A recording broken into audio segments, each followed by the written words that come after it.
오늘은 조금 특별한 주제를 가지고 왔는데요. 저희가 살다 보면 많은 순간에 있어서 선택의 앞에 서게 되잖아요. 그 선택이 옳은지 아니면 그 선택의 흐름이 나를 도와주는지 그 해답을 찾고 싶을 때 구역을 기반으로 한 점술인 유표점이 있다고 하더라고요. 그래서 오늘은 원장님과 함께 유표점에 대해 이야기하는 시간을 가져보도록 하겠습니다. 먼저 유표점이란 무엇인지 쉽게 설명해 주실 수 있을까요? 우선 육효점을 알기 위해서는 동양 철학이 무엇인가부터 아셔야 된다고 생각해요. 동양 철학은 크게 세 분야로 나눌 수 있습니다. 첫 번째는 종교 철학이죠. 동양의 종교 철학이라고 하면 유, 불, 선입니다. 대표적으로 그렇습니다. 그 다음에 문명 철학이라고 합니다. 그러니까 명리학이 아주 대표적인 분야죠. 그 다음에 미래 철학이라고 합니다. 사람의 미래를 자기 스스로 개입해서 바꿀 수 있다라고 주장하는 철학입니다. 저는 이렇게 생각합니다. 예를 들면 주역의 육효, 그리고 택일, 언제 결혼을 할까, 언제 이사를 갈까, 그리고 궁합, 누구와 함께 일을 할까. 이것은 각각 개인의 어떤 자기 자신의 선택의 개입이 꼭 들어가는 분야거든요. 그래서 이 세 분야 중에서 육효는 운명 철학과 미래 철학을 동시에 경험할 수 있는 그런 분야라고 생각을 합니다. 그런데 이 운명 철학은 크게 이법과 전법으로 나뉘어져요. 명리학이 이법의 대표적인 분야이고, 그러니까 명리학은 천도의 운행, 가불병정, 자축인묘, 태어난 계절, 그리고 그 일간과 그 사주팔자 4개의 기둥과 8개의 글자가 배치되는 것에 따라서 그 사람을 성정과 토지를 파악한 후에 현재의 상황에 맞추어서 그 사람이 어떻게 나아가야 더 좋게 나아갈 수 있는가를 권하는 것이고, 또 때로는 언제쯤 되면 잘 될 것이니 그때까지 인내하고 노력하며 기다리라, 또는 당신은 언제쯤 급전직하 아주 안 좋아질 수도 있으니 그때를 대비해서 미리미리 준비하라 라고 말하는 느낌이 강하고, 육효는 전법의 대표적인 분야라고 저는 그렇게 생각을 합니다. 저희 개인적인 경험으로는 이렇습니다. 뭐 하면 뭐 된다의 스토리텔링이 좀 더 강한 것 같아요. 명리학이 약간 이미 태어날 때 이미 결정지어졌다라는 게 스토리텔링이라면, 육효는 나 스스로 좀 선택을 하고 그 결과를 받아들이는 느낌이 저는 강합니다. 공부를 하다가 옛날 책에서 읽은 건데, 옛날 옛적에 어떤 왕이 점을 쳤다고 합니다. 그 시절에 왕들이 점을 치면 점을 치는 날짜, 그리고 점을 치는 내용,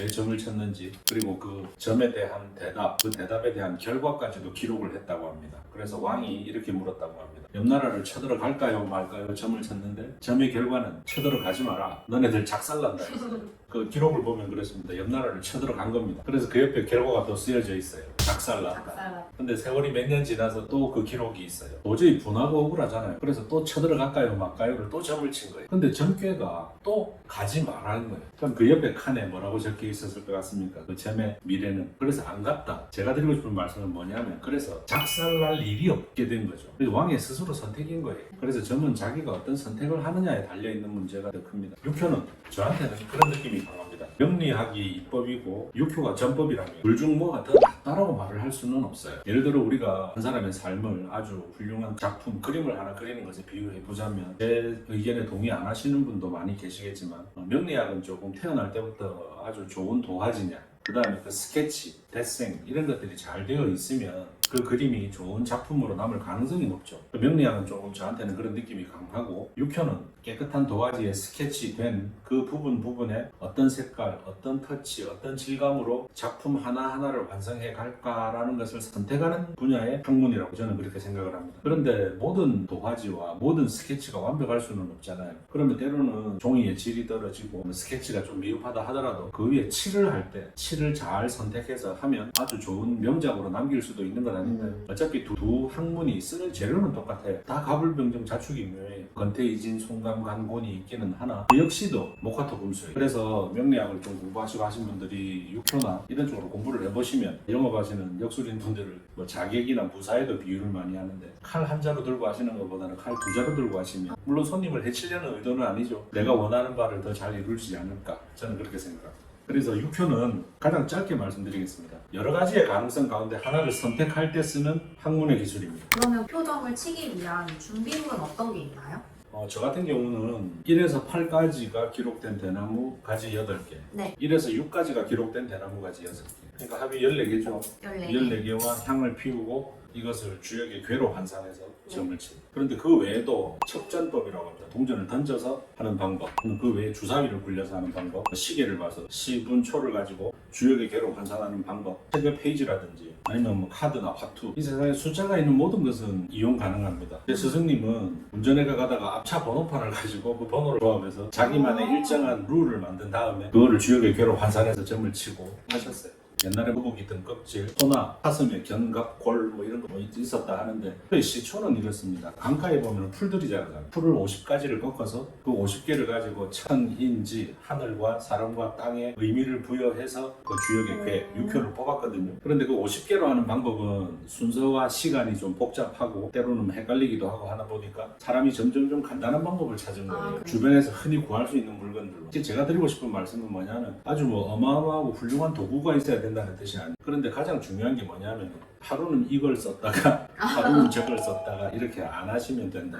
때와 장소에 따라서 도구를 달리 해야 되는 경우도 있습니다. 그런데 그때도 가장 중요한 것은 도구의 중요함이 아니고 점을 치는 사람의 마음이 진솔하고 누군가가 잘 못되기를 바라거나 내가 로또에 당첨돼야지 요행, 네. 사행심 뭐 이런 것들에 해당이 안 되면 그리고 진솔한 마음을 가지고 하는 것이 가장 중요하다. 목표점으로 볼 수 있는 질문의 범위는 어디까지인가요? 질문에 제한은 없습니다. 이 점이라는 게 인간 생활에서 가장 많이 쓰인 건 저는 이렇게 생각해요. 전쟁과 농사예요. 전쟁을 하기 위해서는 많은 것들이 필요하죠. 사람, 무기, 운반, 수송, 이길 것인가 질 것인가. 그리고 전쟁을 하기 위해서는 날씨도 중요하죠. 그리고 그 병사들이 먹을 것은 충분할 것인가. 아니면 지금 반대군이 갔는데 거기에 전염병이 돌아버리면 어떻게 됩니까? 그래서 이 전쟁이라는 것이 꼭 이기고 지고의 문제가 아니고 이 전쟁이라고 하는 것은 인간사의 모든 게 녹아있거든요. 농사도 그래요. 언제 씨를 뿌릴까? 언제 씨를 뿌려야 더 수확이 좋을까? 이런 것들에 대한 질문이 많거든요. 책을 보면 이렇습니다. 육축, 소, 돼지를 키웠을 때 어떻게 해야 잘 될까? 잠상이라는 것도 있어요. 누에고치. 어떻게 해야 누에고치가 기단을 많이 뽑을까? 그래서 이렇게 말씀드릴게요. 국가에 운을 물으면 상대는 국가가 되고 입시 운을 묻는다 그러면 내가 희망하는 대학이 상대가 될 것이고 앓고 있는 질병, 궁금하다 하는 질문의 상대는 내가 앓고 있는 질환, 병이 되겠죠. 근데 꼭 비단 그것은 나의 병뿐만 아니라 내 주변 사람의 병일 수도 있죠. 그 다음에 재물운을 물으면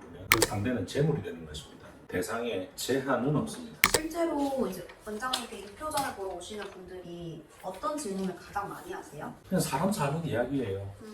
예를 들면 좀 비유가 좀 잘못될 수도 있는데 현재 막 아주 극심한 아주 나쁜 암에 걸리신 분은 그분의 그 암이 가장 고통스럽죠. 그런데 어떤 분은 손톱 밑에 가시가 하나 박혔는데 그거를 가장 고통스러워 하실 수도 있어요. 그런데 너는 암 걸린 사람보다 훨씬 낫다라고 말하면 안 되는 게 사람인 것 같아요. 물론 공감하기가 좀 어려울 때도 가끔 있습니다만 보통 사람 사는 이야기는 똑같습니다. 가족, 자녀, 재물, 돈, 건강 주로 그거죠. 근데 가장 힘든 부분이 제 직업이 원하는 대답을 드리는 직업은 아니잖아요. 아 그렇죠. 네. 나쁜 말을 드려야 될 때 그 나쁜 말을 어떻게 잘 전달해야 되느냐 그 고민은 항상 하죠. 예를 들면 그 나쁜 것을 일부러 더 세게 말씀드릴 때도 있어요. 그 이유는 그분이 싫고 미워서가 아니고 때로는 상담이라는 걸 하다 보면 그렇게 말을 해야 그분한테 각인이 되는 순간 좀 더 깊게 새겨드려야 이분이 안 까먹겠다. 일단 제가 신이 아니니까 100%는 없어요. 6호는 빵점 아니면 100점이에요.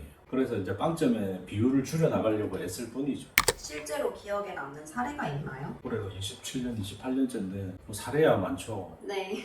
근데 PD님이 좀 이해해 주셔야 되는 게 손님의 사례를 발설하지 않는 게 제 네. 직업의 그럼요. 첫 번째 윤리라고 생각해요. 왜냐하면 여기 오신 분들은 저를 믿고 자기 흉금을 다 털어놔 주시는데 그분의 사연을 제가 팔아서는 안 된다고 생각이 그렇죠. 있어요. 이 질문 넘어갈게요. 네, 감사합니다. 네. 육표정을 보고 그 손님분이 실제 행동을 바꿔서 결과 또한 바뀐 사례가 있나요? 앞 질문하고 비슷한 거 아니에요? 비슷한. 네. 저는 사람은 어느 정도 된 사람은 크게 바뀌는 게 참 어렵다고 생각해요. 바뀌려고 노력할 뿐이죠. 최근에 가장 기억에 남는 네. 아주 어렵게 공장을 운영하는 분이 계셨고 그 공장에서 수익은 안 나고 있었고 공장을 팔고 싶어서 상담차 오신 거예요. 언제쯤 팔릴지, 얼마에 팔릴지, 네. 팔릴 수나 있을지. 근데 제가 팔지 마라 그랬어요. 두고두고 후회할 거다. 이 공장 팔면. 네. 제가 그때 한 서너 달만 더 공장 가져가 보라. 절대 팔지 아. 마라. 당신들 두고두고 후회한다 이랬어요. 네. 근데 그분들이 나가실 때 좀 뭐라죠, 표정이 시간과 비용을 들여서 왔더니 그런데 그분들이 하시던 공장이 마스크 공장이에요. 마스크야? 몇 달 뒤에 코로나가 왔고 이게 육표정으로 나온 거예요? 저는 상당한 종이를 손님을 다 드리거든요. 네. 기억에 의존할 수밖에 없는데 그때가 아마 늦가을이었던 걸로 기억하는데 네. 석 달, 넉 달만 이 공장 더 가져가라 그런 말 했던 거예요. 그분들이 KF 마스크 만들던 공장.